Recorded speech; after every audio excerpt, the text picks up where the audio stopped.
দুইটা বিল আছে এখনো ভাই, সেইটা পাশ করার জন্য। মাননীয় স্পিকার, আপনি যদি অনুমতি দেন আর বিরোধী দলের নেতৃবৃন্দ যদি বলেন, তাহলে এই দুইটা বিল পাশ করে আমরা নামাজের জন্য যাই।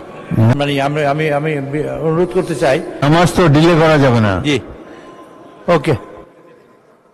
আমার মনে হয় নামাজের অনুমতি দে, নামাজের এই বিলের জন্য নামাজ ক্যানট ওয়েট।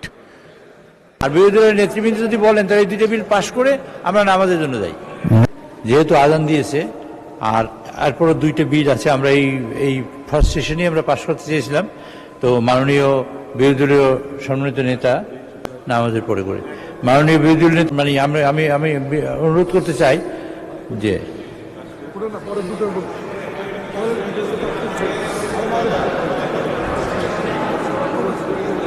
আপনার মাননীয় স্পিকার, আপনার মাধ্যমে জানতে চাই, বিরোধী দলের নেতাদের কোনো আপত্তি আছে নাকি এই দুইটা বিল পাশ করার ব্যাপারে? তাহলে আমরা এটা পাশ করে তারপর আমাদের জন্য মানে বিরতি দেই। দুইটা বিল আছে এখনো ভাই, সেইটা পাশ করার জন্য। মাননীয় স্পিকার, আপনি যদি অনুমতি দেন আর বিরোধী দলের নেতৃবৃন্দ যদি বলেন, তাহলে এই দুইটা বিল পাশ করে আমরা নামাজের জন্য যাই।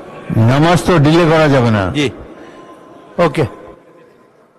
আমার মনে হয় নামাজের অনুমতি দে, নামাজের এই বিলের জন্য নামাজ ক্যানট ওয়েট।